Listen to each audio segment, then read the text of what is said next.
on, but if you can just go ahead and mute yourself, that would be very helpful. So good afternoon. I want to thank you all for coming to part 1 of our race and health training series for community health liaisons, which is our term for care coordinators, community health workers, case managers, anyone that's linking people in the community to resources. There it is. So for those of you who don't know me, I'm Shelby Leonard. You get all of my emails. I am one of the public health planners here at HCDI. So then I lose my and I run our community health liaison task force. Can I just say that it's impossible to hear? Can everyone just check and see if they're on mute? I hear dinging, there's conversations, and it's really hard to focus. Everyone just do a mute check, please. Hi, Shelby, this is Kathy. If you go up to participant, you can actually mute everyone. Okay. So horsey. Sorry. And and it's a say mute all. Oh, mute all. There it is. Sorry about that, guys. Still getting used to the whole technology thing. How do I? Sorry about that.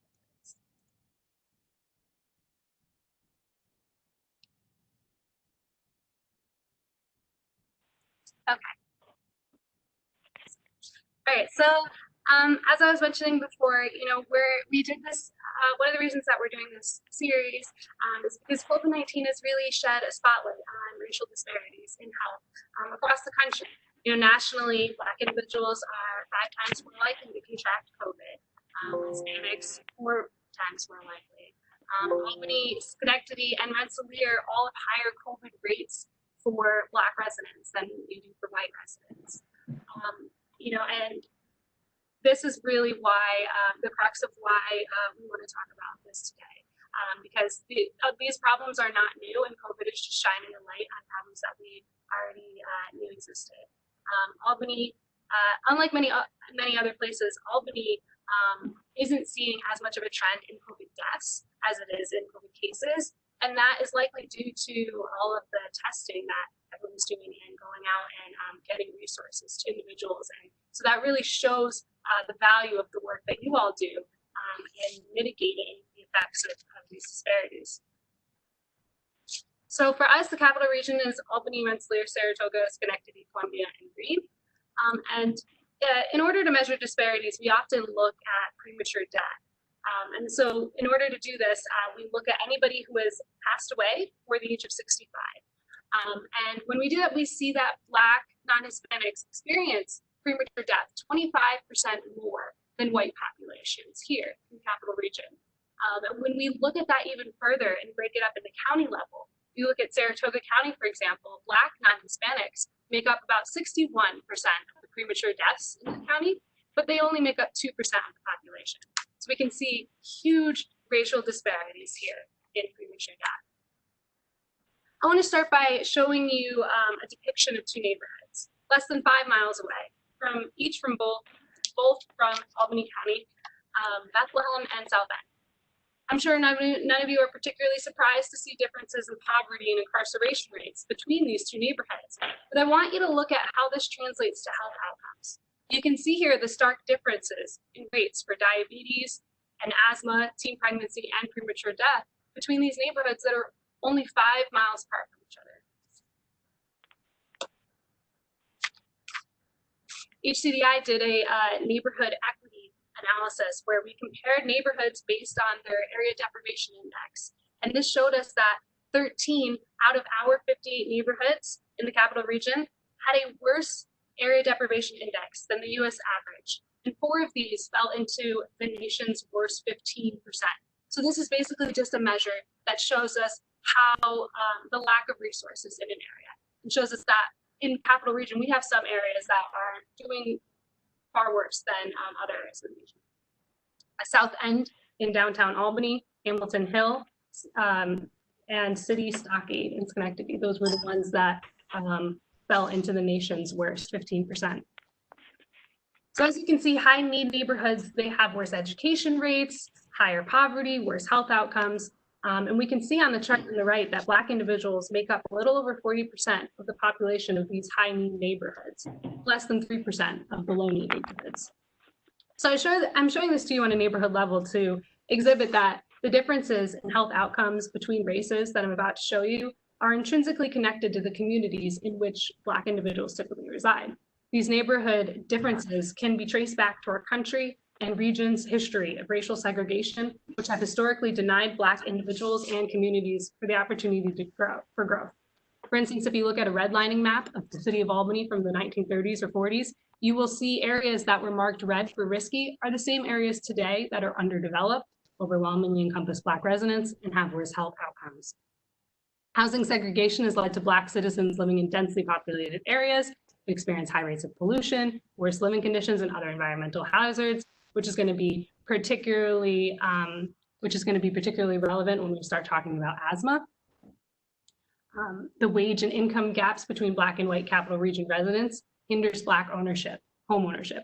And in fact, the Schenectady-Troy Albany statistical area for the census has the second highest gap in white and Black home ownership in the entire United States. So our area, and especially in that regard, is not faring very well. All of this in addition to experiencing, in addition to the experience of living through racism on personal levels and also from institutions, creates stress and maladaptive health behavior. So this is kind of how this translates into health outcomes. And so I just want to show you really quickly some of the data here, just so you can get a sense. This shows you from top to bottom which health outcomes have higher rates for Black individuals. So we see that asthma, assault, pregnancy, diabetes, these are things that are extremely associated with race. Taking a look at asthma, we see that asthma rates are 5.8 times greater for Black non-Hispanics than for whites. And you can see that in every single county, this trend holds true. We have 4.5 times more asthma hospitalizations for Black residents in Albany than for white residents. And this trend also holds true with chronic obstructive pulmonary disease. So both of these have to do, asthma and respiratory diseases, these both have to do with environmental hazards and pollution and COVID. And so all of these things are interrelated. For diabetes, we see the same trend, higher rates in emergency department visits, hospitalizations, prevalence. We see that Black non-Hispanics continually have higher rates of diabetes. And lastly, just a few other quick snapshots for you.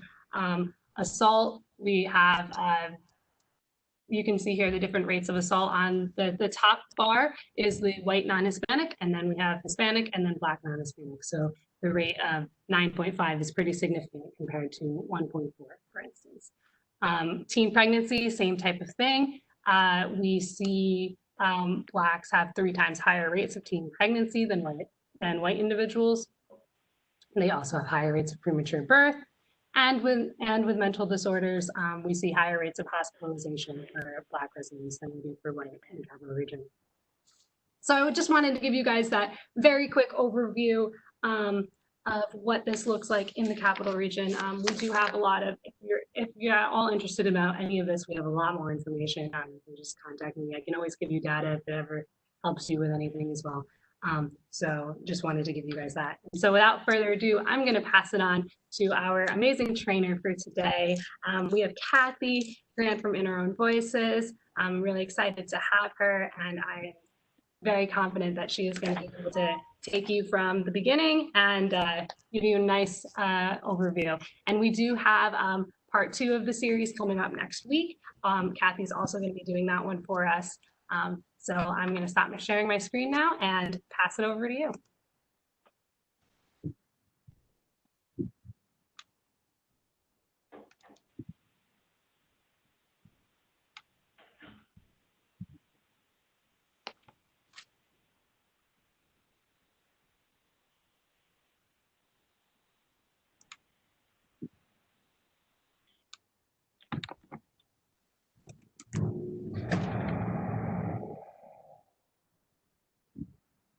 can't hear Catherine. You're still on mute, Kathy. Do I need to unmute you? Or can, okay. There we go. So I made this whole spiel. Now I got to start over again. So hi, everyone. My name is Kathy Grant. I am the director of the Anti-Violence Program for In Our Own Voices. This afternoon, we'll be talking about race, health, and equity. And the pronouns I use are she, her, hers.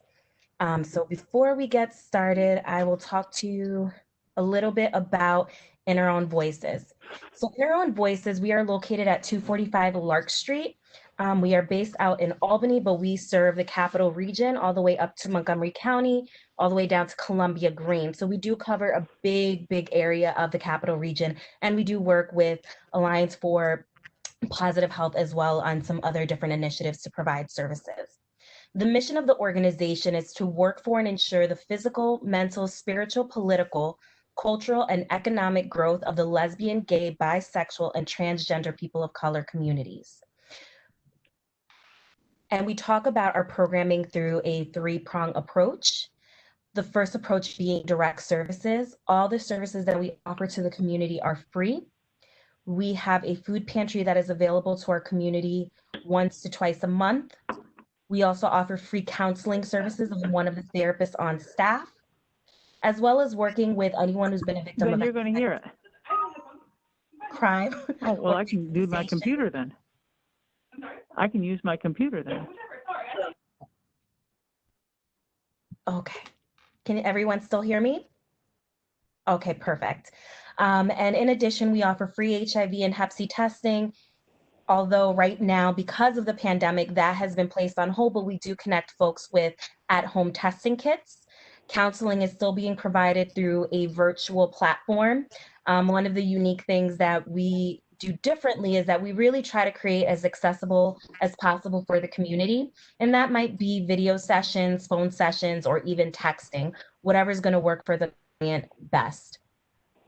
We also work with anyone who's been a victim of any type of victimization, which I mentioned a little bit earlier. We offer case management, advocacy. We also have support groups available in the evenings on a bi-weekly basis that has also been provided on a virtual platform as well.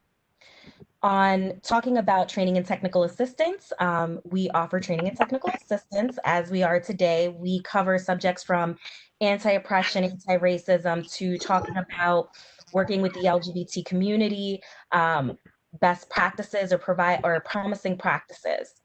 In addition, we do that on a local, state, and national level. The third point of access that we have is our advocacy. And we sit on local, state, and national task force and coalitions to really make sure that the voices of LGBT people of color are being amplified and are at the table when decisions are being made about policies, programming, to make sure that it is as accessible as possible. And so for today, what I want to emphasize, and I will bring it up throughout the training, is that 2 hours is not enough. On any of the slides that I present today can be a whole day training. What the purpose of this training is in this presentation is to start a conversation, to create a foundation around making a foundation of how do we start really talking about these conversations about race, health, and how those two are really intertwined with one another in trying to provide equitable services to our community, as Shelby talked about earlier in some of the statistics that she provided. So the first one really being able to provide a better context of racism, understanding of racism, how it impacts and how we navigate the world and engage with others. And again, this has definitely been a bigger conversation, especially within the last few months.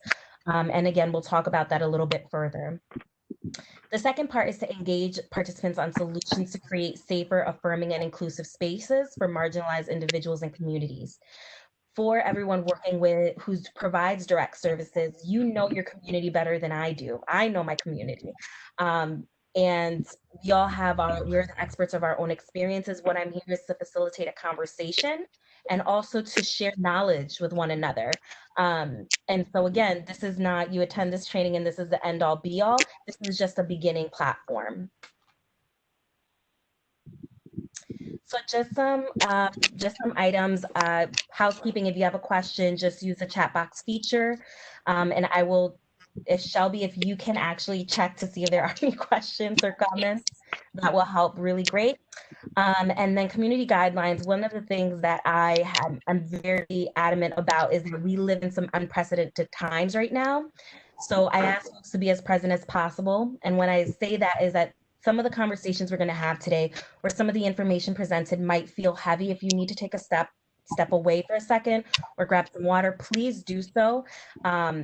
We are in the middle of a pandemic, in the middle of a budding revolution. So please make sure that you're taking care of yourself, even as you sit through this training today. And the training, I will share it with Shelby so she can share it with everyone who attended today. And there's also some resources at the end. The other part I wanted to talk about was being uncomfortable versus unsafe. So as I mentioned earlier, part of this is going to be uncomfortable because we're going to be talking about race, talking about conversations that we're having at a much higher rate now than we did in the past. My goal is not to ever create an unsafe situation for individuals, but understand that for growth, there has to be some uncomfortability. The next one is ELMO. So it stands for Everyone Let's Move On. To make sure, because it's a lot of content that I'm going to be covering today, if there is a question that may come up, I might just say I'm going to ELMO that because we're going to cover that in a later section. The next one also being confidential space. I ask that if you hear of someone sharing a story, don't share without permission. This is a space for learning. We are going to make mistakes, and do not feel embarrassed or shameful to ask some of these questions, because this is the place to do that. And when you join us next week for the training, we'll be doing more hands-on practices. I apologize, let me just put that on D&D. And then the next piece being phase in, phase out. If you are someone who loves to participate in trainings, I ask that, yes, please participate, but also allow for folks who don't typically participate or ask questions to give them space to do that. And for folks who are not as always comfortable talking in public spaces or, asking a question in the chat box, please feel free to comfortable to do so. We are asking you to be in brave space as we continue this conversation. You can always also send the chat just to me if you don't want it to be public. You can click the down arrow and hit just to me, and then I'll ask the question on your behalf. Thank you, Shelby. Let's make sure this is on D&D. So the first thing that we're going to talk about is collective language. And one of the things that I always like to emphasize during this section is that we all have different interpretations of different words and different definitions. And the purpose of this is that we have a uniform platform so that when we have these conversations, we understand where we're going with it. And the other thing too is to understand that language is a tool that can allow us to feel safe or shut us down completely. And we see that in the work that we do with our community members, right? If you've had an experience where you're talking to a client and all of a sudden they're being resistant, they're not answering questions truthfully or appear to not be truthful, looking at how does our language impact that, right? Because it's a two-way street. And so for the first part that we're going to talk about, it is a video, and it really talks about defining racism and a few other pieces. And then afterwards, I'm just going to ask for a few people to share what their thoughts were. And then Shelby, that's where I'll ask for you to look at the chat feature.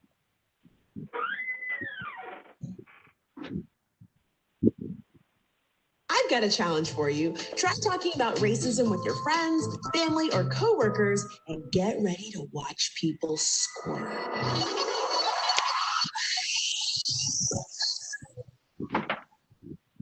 So let's push through the discomfort.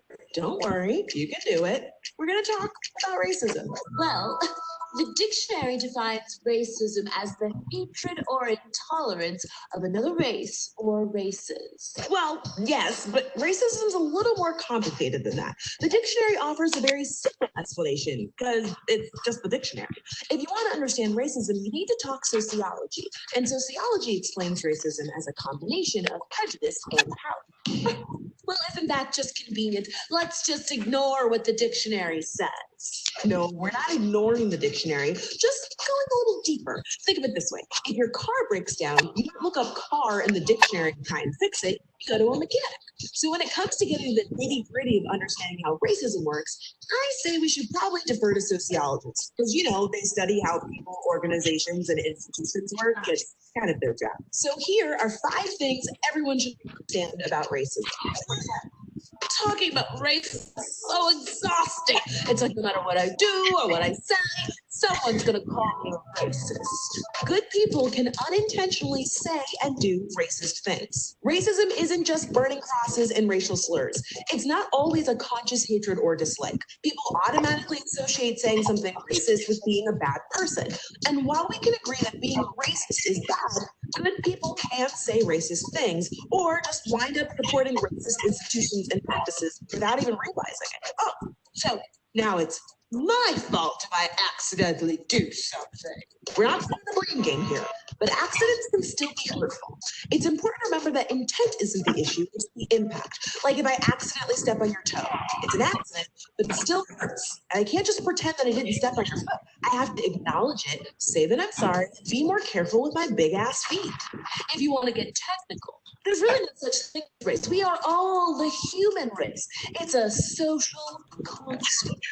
Race is a social construct, but that doesn't mean racism isn't real. A social construct is a category, perception, or idea created and developed by society, and then it's applied to individuals or groups. So yes, we're all part of the human race, but the human race did this funny thing where they categorized everyone based on skin tone and regions. Even though social constructs are made up, they're still real. I mean, money is fundamentally just a piece of paper, but it still keeps people up at night and has a huge effect on our day-to-day lives. Marriage, fashion, good and evil, they're all social constructs, but they're still real things. The same is true for race. White, black, pink, purple, polka dots. I don't know why we need all of these labels. Let's just not see race. Just see everyone the same. Color blindness is not going to fix racism. It's a good idea in theory, but ignoring race is not going to solve racism. Race isn't the problem. Treating people differently based on race is the problem. It's okay to see my race. I mean, it's kind of hard to ignore how someone looks. There's nothing wrong with seeing our differences. Our differences make us cool. Okay, but when are we going to talk about reverse racism? Reverse racism is not a thing. I've been bullied, beaten up, and called all sorts of names in my lifetime, and you're going to tell me that's not racism? Whoa, that sounds awful. I'm sorry, none of that stuff is okay. But those are examples of racial prejudice, not racism. That's because racism isn't just about individuals. It's about institutional power. Racial prejudice is not cool, but when a person of color discriminates or stereotypes a white person because of their race, in the United States, they don't have the institutional power to back them up and say that those feelings are okay. Institutions are things like schools, government, the military, corporations, and our justice system. All of these things shape how people of color are treated as a group and as individuals. That's because racism is not just on a person-to-person basis. It's big picture things like people with traditionally Latino or Black sounding names having a harder time getting job interviews, even when they have the same qualifications as white people applying for the same job, or people of color facing harsher prison sentences for petty crimes in comparison to white criminals. It's also harder for people of color to get home loans on top of housing discrimination that often keeps them out of predominantly white neighborhoods. This is how individual feelings about people of color are supported by institutional power. Prejudice of any kind isn't okay, but it's important to understand that prejudice and racism aren't the same thing. Oh, I never thought about it like that. Well, you are not the only one. Racism is complicated and overwhelming to think about, even for me. But understanding what racism is and what it isn't is the first step in fighting against it. So what are some misconceptions that you've heard about racism? Or maybe some misconceptions that you had in the past? Let us know in the comments, and we'll see you next week in our last vlog. So for the comments, we are going to use the chat feature to kind of just talk about what were some reactions in watching the video that really sat with you.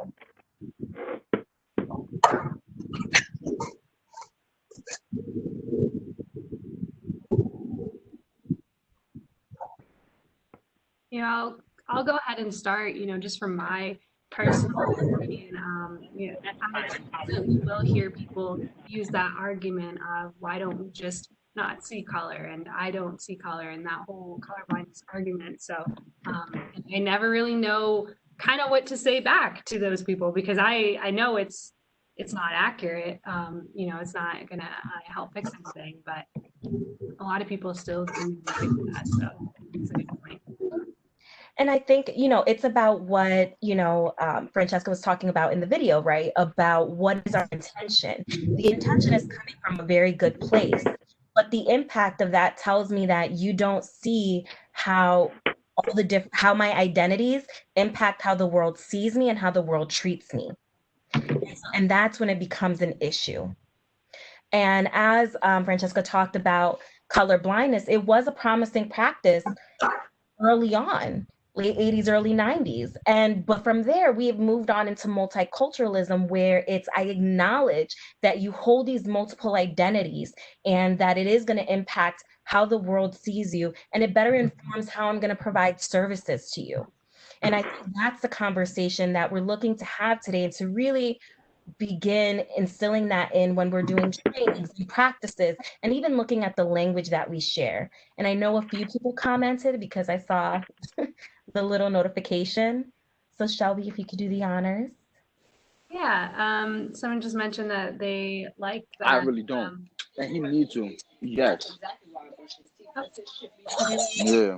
It's in there.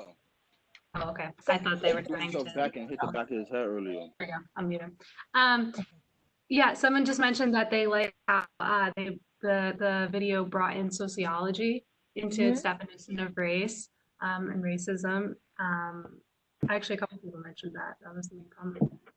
Awesome. Yes. And the thing is that, you know, we're so quick to just go. And I've had situations where I've done trainings or panel conversations where we're talking about race, and the conversation about reverse racism comes up. It unequivocally happens each and every time. And it's really being able to understand the different levels of how racism really impacts on different levels. It's not just, oh, you said something to me. And also recognizing that there's these overt instances and also these other instances that, to me, they're overt, but for other folks, we call them microaggressions, right? And those end up having a severe impact on people of color and communities of color. And so I'm gonna just move on. I've got a next one. And so when we talk about, you know, racism, it's really looking, as Francesca said, and really reinforcing it around power. Power plus prejudice is where we get racism. When we start to add the piece around privilege, that's when we have also oppression. And if you attend the training next week, we'll be unpacking that a little bit more on how that looks like. And so, and it's thinking that prejudice is a learned trait. You're not born with it, you're taught it. We all have prejudice. No matter how open-minded we believe we are, we have them. It's about what we do with that, right? Is it that, because as soon as someone walks into your office space or you're doing an intake, you're already assessing the person, whether you realize it or not, right? You might be a little bit more anxious depending on the neighborhood you're going to if you're doing a home visit. All of these things are going to happen. It's about, what do you do afterwards? Do you educate yourself a little bit more, right? And so that's the biggest piece around the video. And I saw another comment Shelby come across. So if you can read about additional. Yeah, someone mentioned how, actually two people mentioned how they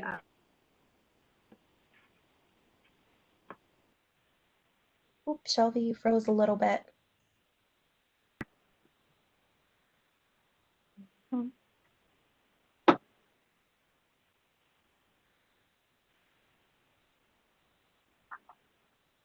Did everyone freeze? I know Shelby froze. Okay. But what I will do is I'll move into our next slide while we get Shelby back. So as we talked, as the video discussed earlier about the different levels and how racism shows up, is that it can manifest in different ways. And I believe it's going to tie into some of the comments around the institutional racism.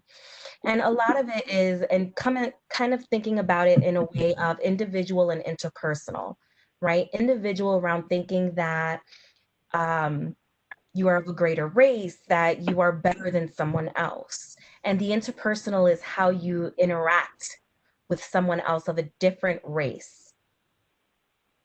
And again, this shows up in many different ways, and we'll talk about, and I will ask about some examples around how microaggressions can look like in this instance.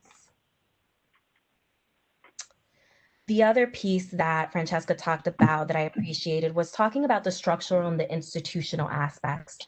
Laws, policies, and practice that reinforce racist beliefs. This leads to the normalization. Hi, my name is Tiffany Porter. I'm calling to see if I could request a refill for my Mimsy. She gets thyroid medication, so I was just seeing if I can do that. Yes. Shelby, if you are able to. Tiffany? Let me see if I can. Yes, it is. Yes. Folks can just mute themselves, please. Okay, thank you so much. Okay, bye-bye. Hi, we're just asking if folks, even if you can just mute yourselves, we are able to hear some of that background noise. Thank you. And Shelby, if you are able to mute everyone, I greatly appreciate it. Because I know part of being in trainings is that sometimes we're multitasking, which happens, and it's okay. But as I was talking about earlier with structural and institutional, and looking that it comes up. So some examples of this is talking about the school to prison pipeline. And if this is a term that you're not familiar with, I definitely recommend watching 13th. It is a documentary on Netflix. And it really talks about the way, the impact and how students of color are treated very differently. So Shelby says that she apologizes. I can get to the thing. Yes. And Shelby says she'll be back on in a moment. So I will keep up the chat feature just for myself for now. And thank you everyone for being patient.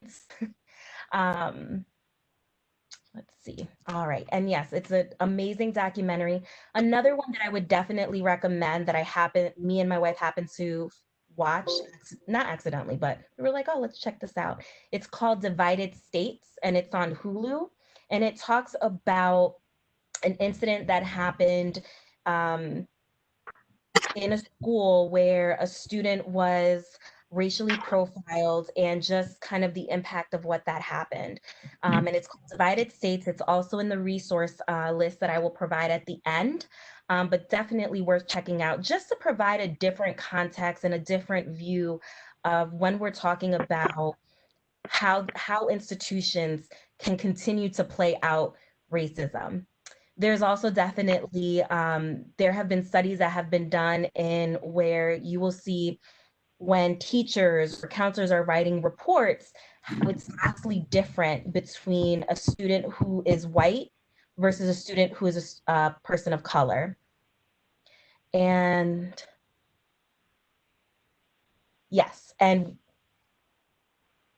Trish, and I got you, we will talk about it as we continue to go through. It is something I'm going to be talking about as well.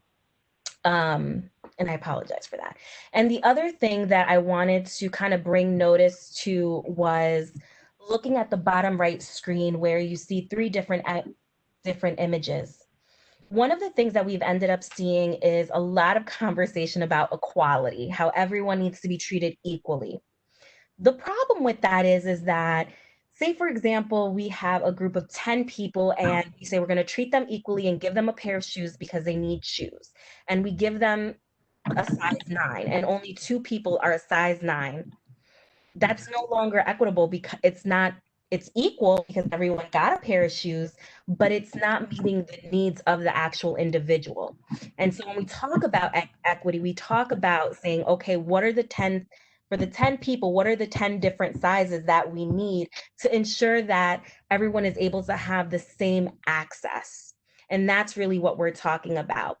And again, it's about that intent versus impact. Folks think that when we say equal, that everyone is, it's the same as equity, and it's a really different than that. And again, you can see that through the image where of the tree and the three individuals standing at different levels, and then having folks standing on a box as a way of being equal, but equity is being able to create an even ground for everyone. Okay. And so moving into, as I talked about earlier, about microaggressions. And to give the definition, it's a term for brief and commonplace verbal, behavioral, or environmental indignities, whether intentional or unintentional, that communicate hostile, derogatory, or negative prejudicial slights and insults towards any group, particularly culturally marginalized groups.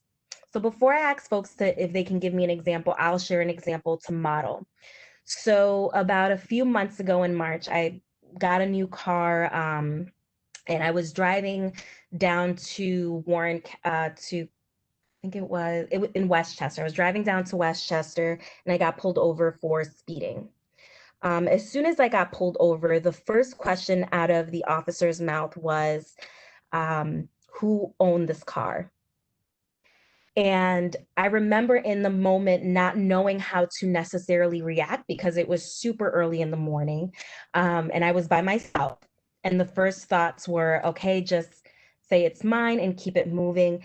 And, you know, and so I go to the training, I'm doing the training, and I talk about this experience. And some of the individuals in the training who were white presenting said, oh, I would have said something. And everyone who was a person of color was like, no, that can turn into a very dangerous situation.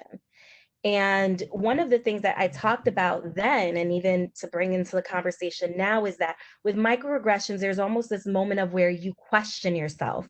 Was what I heard racist? Was it not racist? And that in it itself creates so much more of a stressor, you know? And one of the things that I jokingly, but not really jokingly, say is, I'd rather it be very overt because I can name it and I can say what it is, versus that microaggression where it sits with me and I start to question, oh, maybe I shouldn't have taken my new car out to drive down to this training. You know, maybe I should have gotten a different car. And again, that's just one minor example of how that can show up. If folks feel comfortable or can give an example of other ways that microaggression can show up.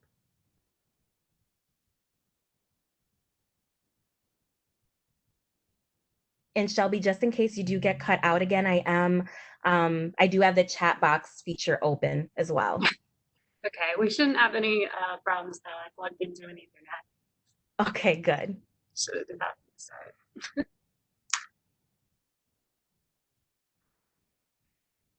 We wait for folks to participate. Other examples can be if you have a social worker and a client, social worker being a person of color and the client being white, going to the Department of Social Services to access SNAP benefits, the worker at DSS automatically assuming that the white presenting person is the social worker, and that the social worker, the person of color, is the client. Again, that's other ways that it ends up happening. It doesn't always have to be verbal. It can happen in different ways. But I do want to lean into asking folks to kind of go into that brave space of what are some other examples that can we see where microaggression can be played out.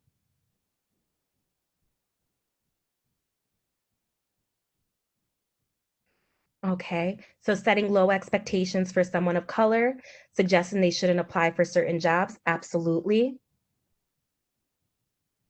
And we do see that happening very often, or even when we look at the way job listings are, of you need to have a bachelor's or a master's degree, you know, and looking at, depending on how the job is being funded, do you necessarily have to have that?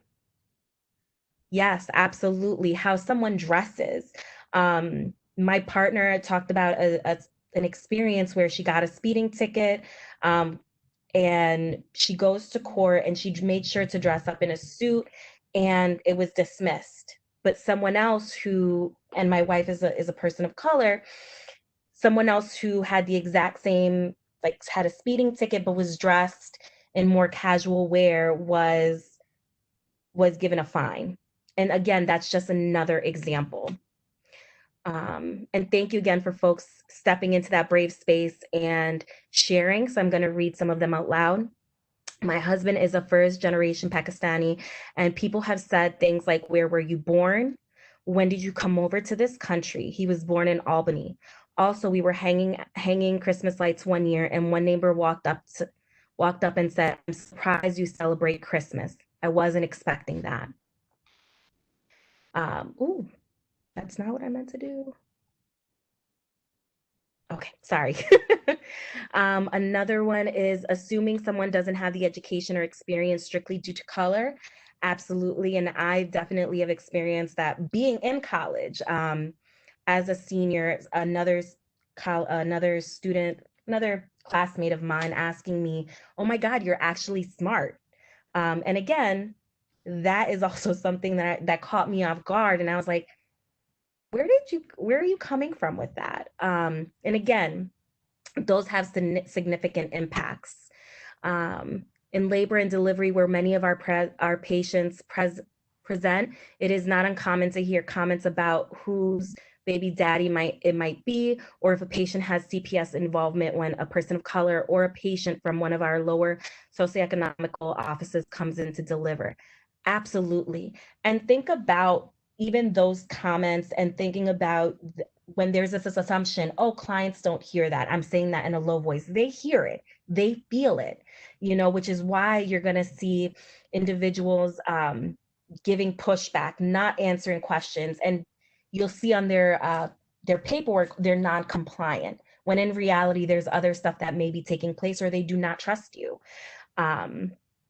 Another piece that someone mentioned earlier was tone. One of the things, I did a training a few months ago with shelter staff, and one of the things that a woman of color mentioned was, she would constantly get reported to her supervisors because of her tone. And often what she would see is that would happen from shelter individuals who were white or white presenting. And for them, it was, I'm using a regular tone. I'm not giving them an attitude. I'm treating them with the same respect that I treat everyone. And that's another way that presents. Another few examples, and then we were going to move on. Again, is when I was in college, I worked as a police matron. We went to pick up an inmate. And when we got to county jail, the officers assumed I was an inmate and were directing me to go into the cell. I am Puerto Rican. And the sad truth is that this happens more often than we care to talk about, because it's exhausting, it's hurtful. And these are things that when all of this is still happening, when these microaggressions still occur, we still have to show up and do our jobs and still be professional. And like I said, it happens on a daily basis. The only difference is that now we're having more conversations about it. So I'm going to move us along. And so I actually saw this come across my social media, and it really resonated with me. And it says, by the way, systemic racism doesn't mean lots of racists in the system. It means that even if there were zero racists present, the system would still disproportionately harm people of certain races. It's baffling that lots of educated folks don't understand this concept. And it sits with me because it's a conversation, yes, we are having now, but it's not a conversation that we are having enough. Because even if we continue to fire and to call out the specific individuals, we really need to be focusing our work on dismantling the actual systems that continue to perpetuate this. As I mentioned earlier, talking about the school to prison pipeline system, or even when working with clients and I've had this happen to me before, I'll talk to another provider and the provider will say, oh, they're just being non-compliant. They're so rude. I just can't deal with them. And I talk to the client and they're like, yeah, they treat me disrespectfully. So yeah, I'm not going to come to the appointment. or in coming or having in conversation, they say, Kathy, I don't have the means to get to this appointment. So I'd rather just miss it than tell them, because then they're going to say, well, I shouldn't be spending my money on X, Y, and Z. Again, we continue to see this play out continuously. And thank you again so much for folks really sharing those intimate stories that, again, can bring up some stuff for folks. So when talking about the impact of racism, we're going to look at it through a few different lenses. The first one I want to bring up is physical and mental. So this is where I'm going to ask a question, because now folks I see are becoming more, are participating a little bit more. But what are some examples of how racism can show up for LGBT people of color when we're talking about it in a physical and mental aspect?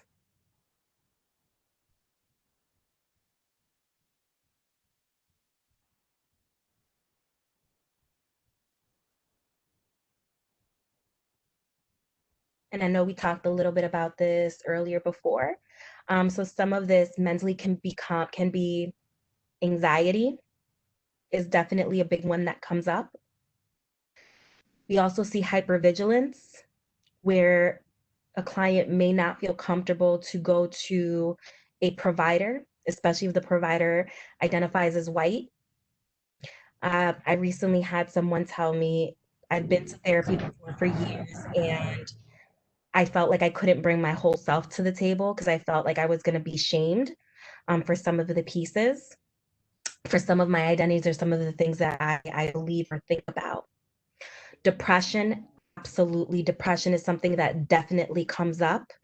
And even Shelby, in your presentation, you talked about earlier about how disproportionately people of color are impacted. So add the components of being a person of color and being LGBT, and how that can perpetuate and continue to can have an increase in that depression, increase in that anxiety. And absolutely, substance use is something that we see, and shame and guilt. And especially if we're talking about microaggressions and I remember when I had some of these incidents happen when I was younger, prior to being in the work, I didn't have language for it. I just knew that I was going through it, but I couldn't explain that it was microaggression. And even that is a privilege that I have, to be able to learn about it a little bit more. And thinking about how even social media and mass media has allowed for people of color to have a voice or have a platform that they didn't have before. So, and yes, LGBTQIA. So just to spell that out for folks, it's lesbian, gay, bisexual, transgender, queer, intersex, and ally or asexual. People of color are not only fighting racist forces, but also transphobic and homophobic forces as well. Yes, 1,000% yes. And even though individuals identify as LGBT, there is still racism that happens within the LGBT community. Sometimes we like to think, oh, we're just rainbows and unicorns and happy pride, marches. It's so much more deeper than that. And even with that, you have folks who will say, we won't talk about domestic violence, especially if we identify as LGBT, because we don't need them to think even lower of us. And the same thing happens for people of color. Oftentimes being alienated by family, absolutely. In many cases, I find in therapy, you may be the first person affirming them or providing their desired pronouns. Frankly, even being asked if they prefer another pronoun, absolutely. And again, it's about that language piece, right? About how you connect with individuals. It can be mentally exhausting, and sometimes people of this community are forced to pick between their identities to be seen as valid. If I could finger snaps to that all the way. And I say that because even when we talk about professional conferences or learning conferences, and they have different caucuses, they'll have one for LGBT, and then they'll have one for people of color or for Latinos. And then I sit there in the middle of like, which identity am I putting to the forefront? And working at Inner Own Voices, I'm privileged, and I can bring both of my identities without fear of being treated differently or being even fired from my position. And if we think about it, it wasn't until 2020 that on a federal level, it is illegal to fire someone for their sexual orientation. And again, a lot of people will say, well, marriage equality, and since then we've been doing so well, or because we had our first Black president. Yes, but then that also amplified, it increased the amount of violence that we saw that our communities are facing.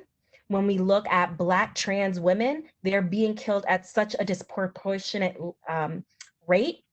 And I believe during the last week of Pride, the last week in June, we saw about 6 to 7 murders happen within 1 week.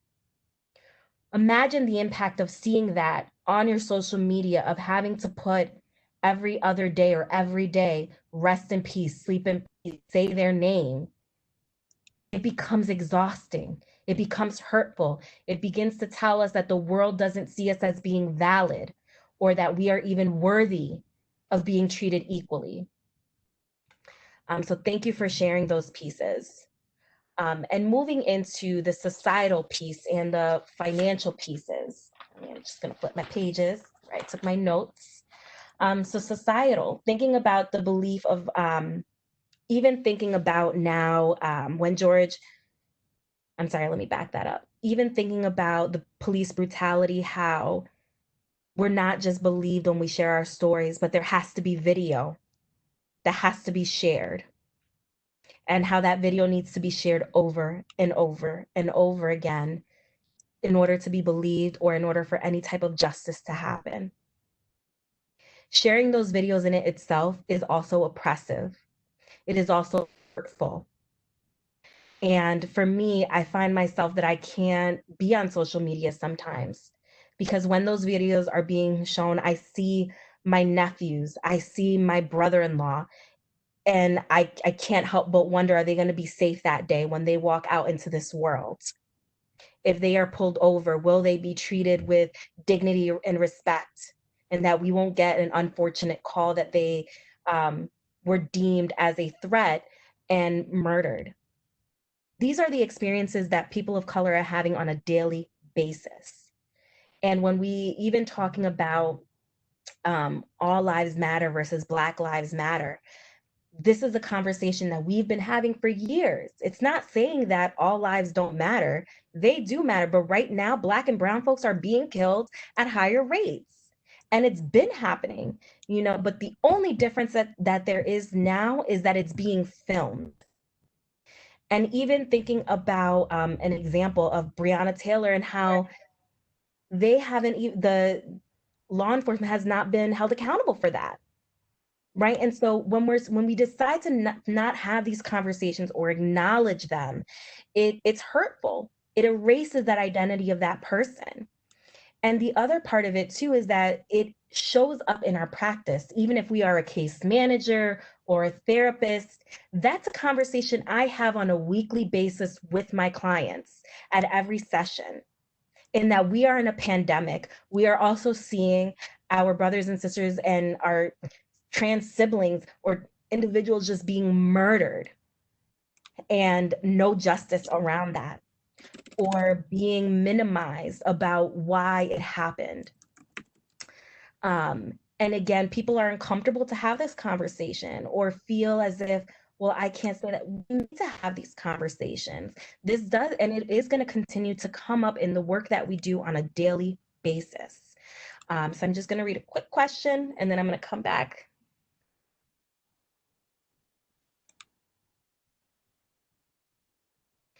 Yep. And so, one of the things, and someone had mentioned to me, is even when we post things on social media, folks say, well, I don't want to post that because I don't want to offend my family, because my family doesn't, they're very conservative.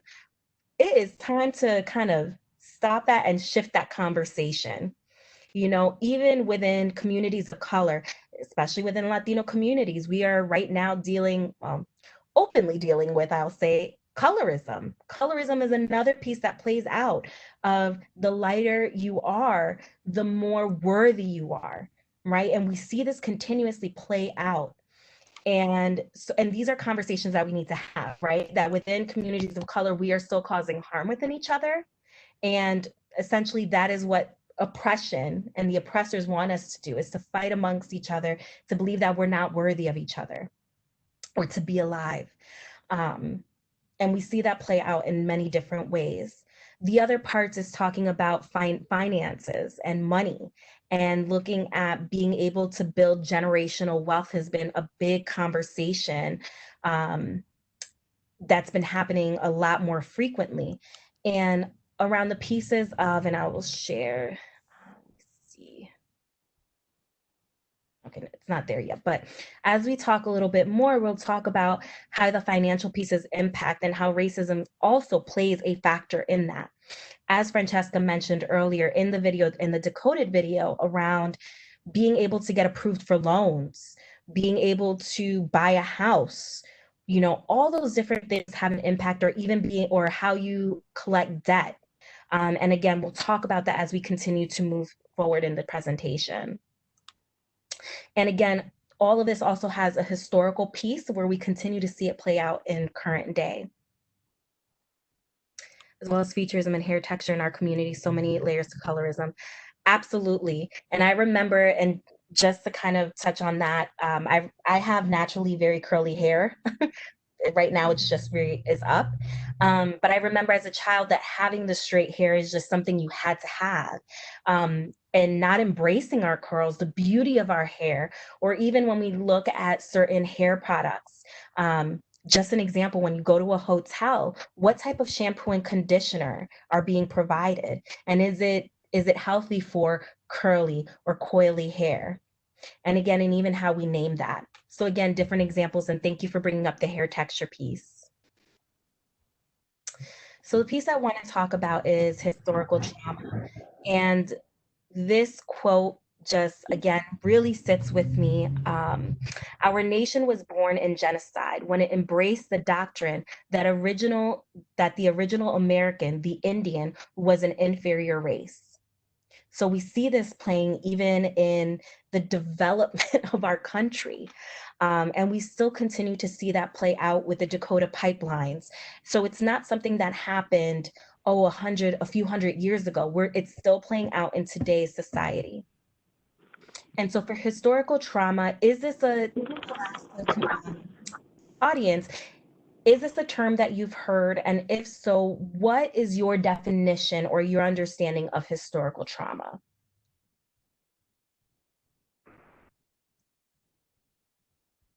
And you can even give examples, whatever feels comfortable.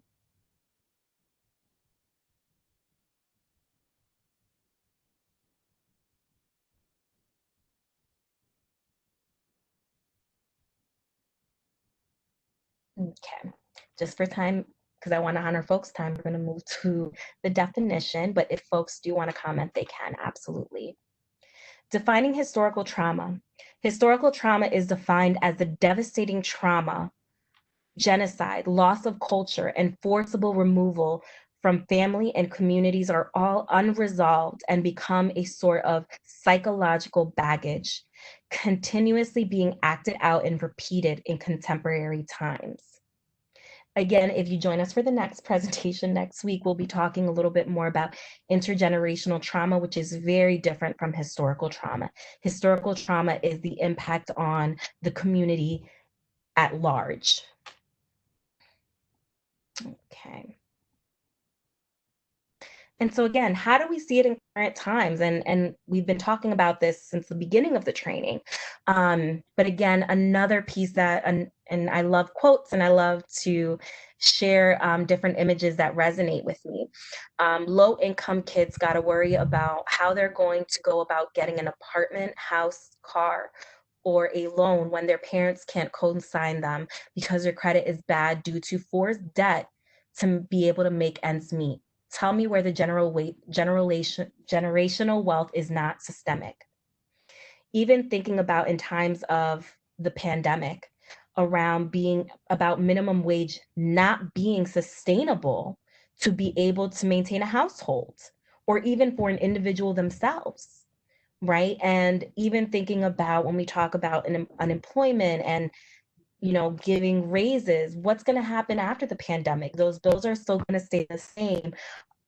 are we going to actually make a significant change, or are we going to go back to what we were doing before, which did not work?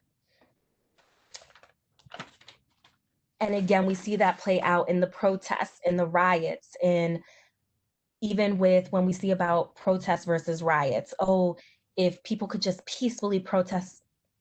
Communities of color, we've been doing that.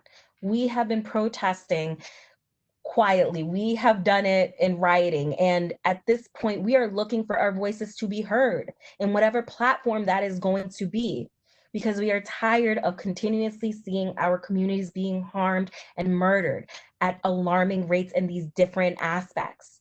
And it's not just in this one way kind of venue. We see it in different aspects in healthcare, right? Where we disproportionately see Black and brown women dying during childbirth in America in 2020, where you and we are just now having these conversations, but this has been happening for years.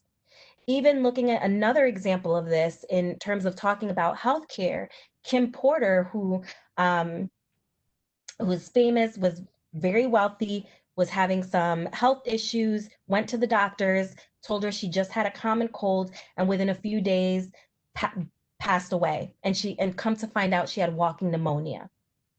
And it's the idea of not being believed around the symptoms that people of color can endure, are going through, that Black and brown folks can tolerate more pain. And so we don't take it as seriously, or they're exaggerating.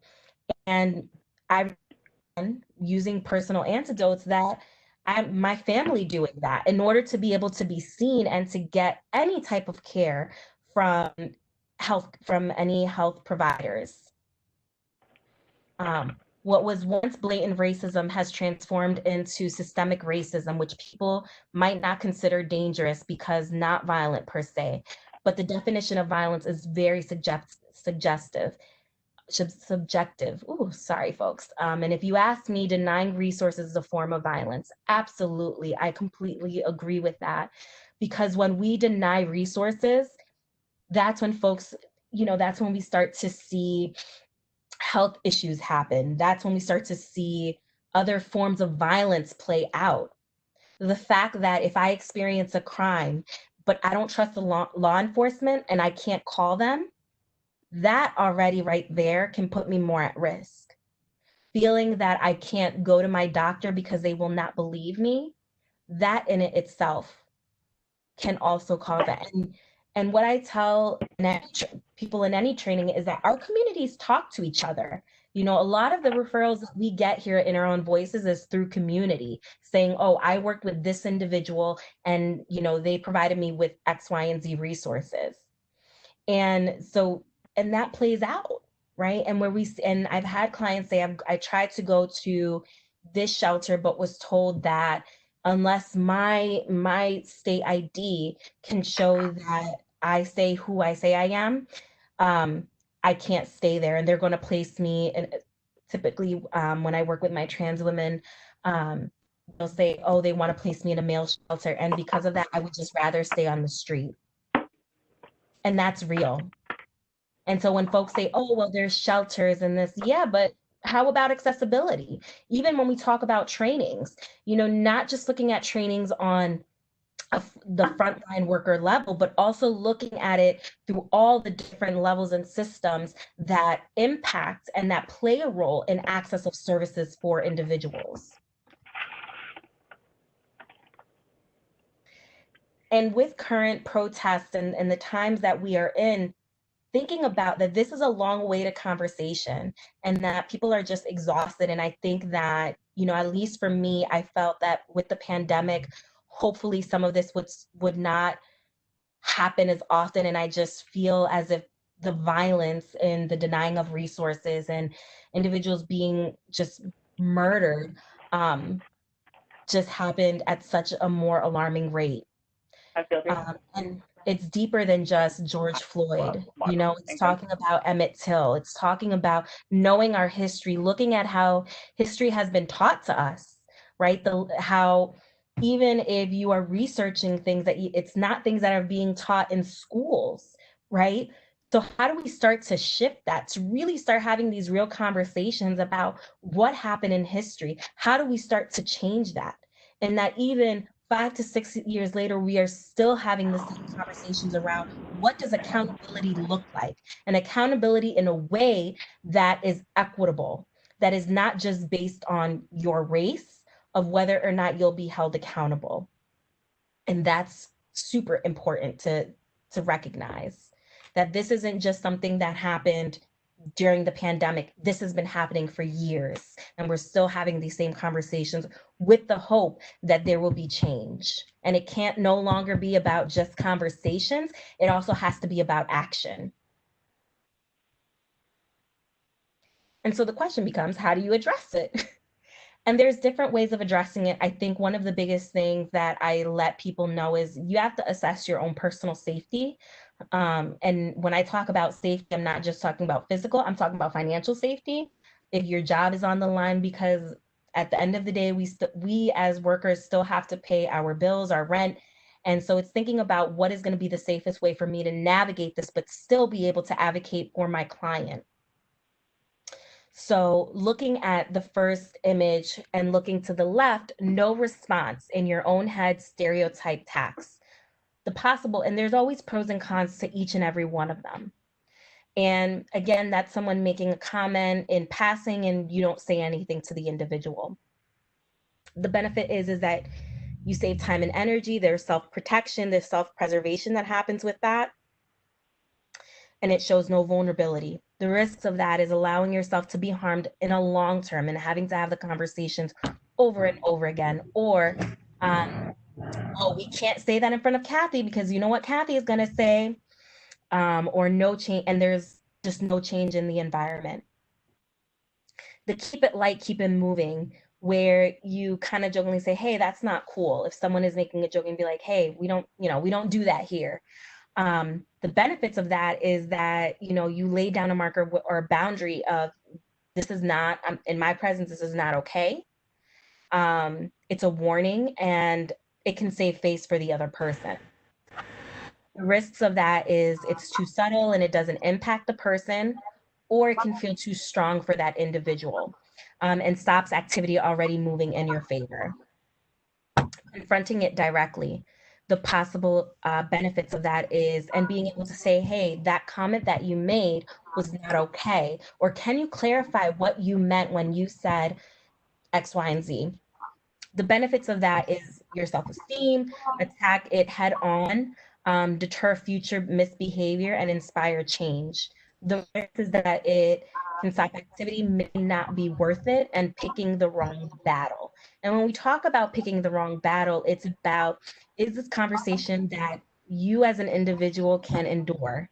Sometimes I have to protect my own energy to say, I need to tap out and I need someone else to tap in.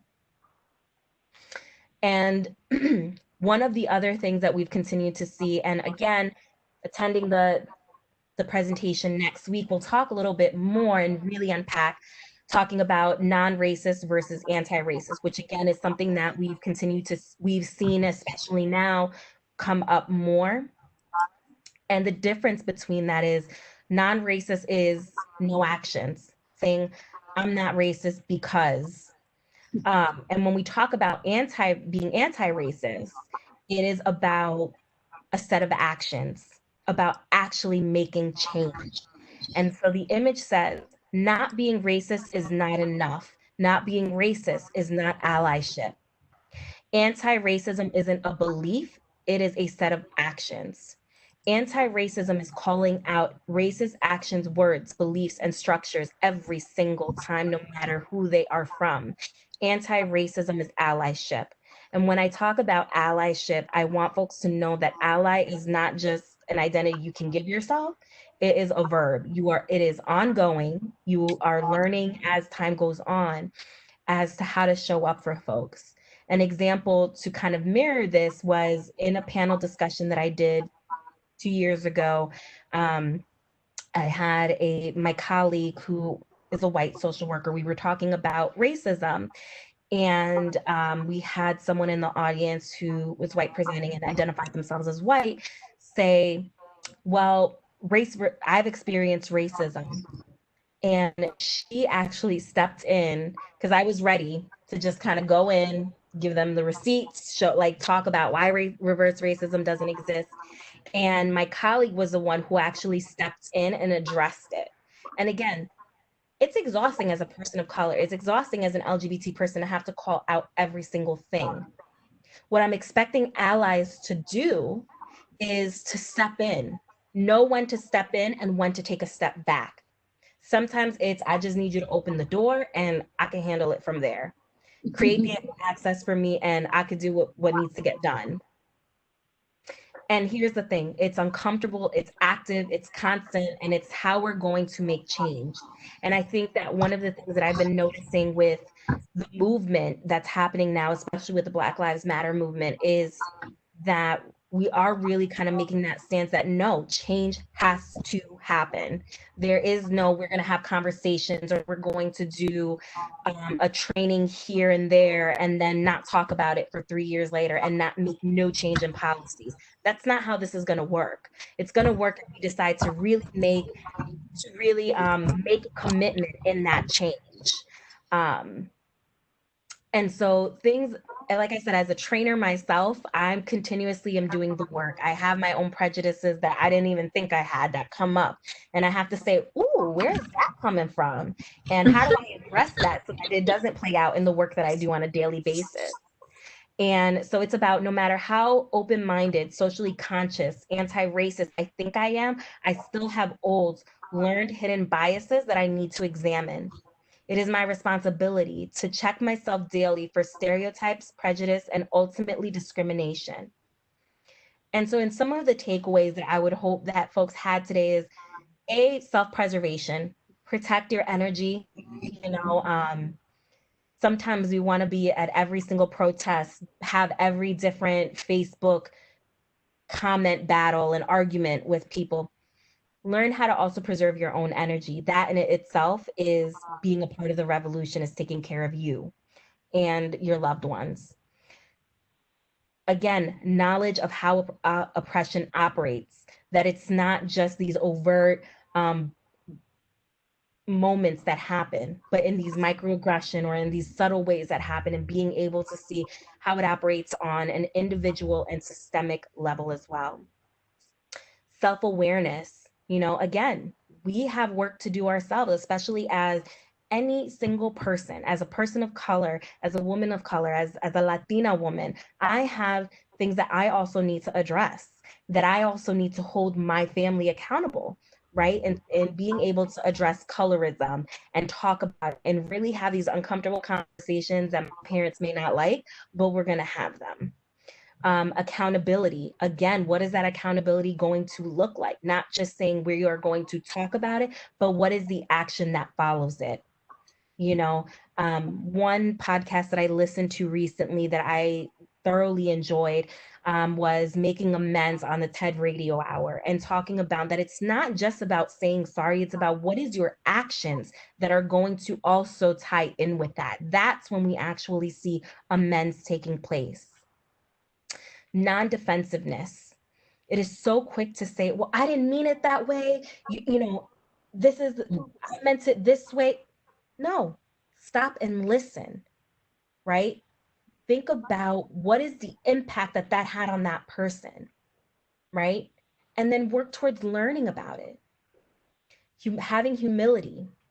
And one of my favorite things that I appreciate, and if you look into Loretta Ross, who's an amazing activist around reproductive justice, is calling in versus calling out. And I had to learn from this myself, in that when I do hear something that is racist, homophobic, or transphobic, I'm ready to just go in. Ready to go in. I don't care what you're going to tell me. You're not right.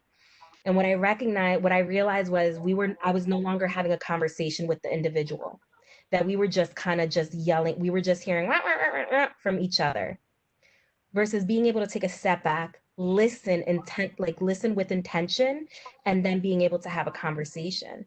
And in those moments, it's about calling in. being able to say, what did you mean by that? Or, you know, can you tell me again? Or I didn't understand what you meant by X, Y, and Z.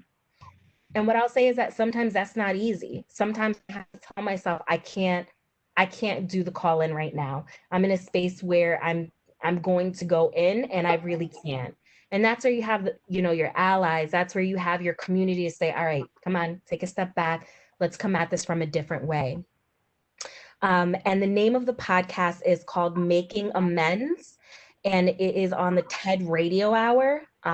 Again, would definitely recommend it. There is a ton of other podcasts I can recommend that are super beneficial. And I'm all about resources. I like to try to create and curate resources, not just in books, but also looking at them in movies, videos, and how, because that's also how we learn. And what is more correct?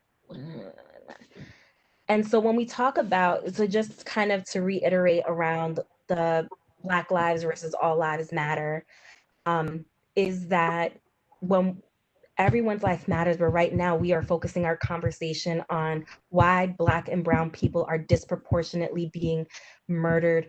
When we talk about healthcare, you know, as Shelby pointed out very clearly about the numbers are telling us that Black and Brown folks are being murdered at disproportionate rates. And we need to have a larger conversation about why that's happening. And what I would say is that there is another TED video that I added at the end of the PowerPoint that is really good, that talks about how when we just focus on an individual's race, we end up medical providers end up misdiagnosing, and the impact that has. And I would definitely recommend everyone to watch it if you are able to, because it provides a very different perspective.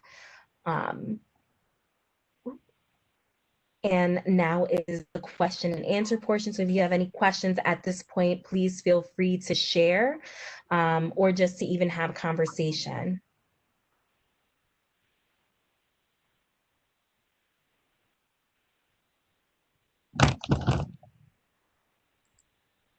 You can type it in the chat box.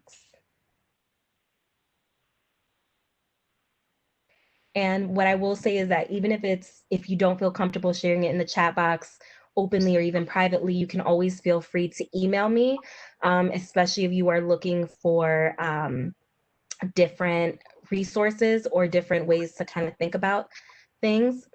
Definitely, please let me know.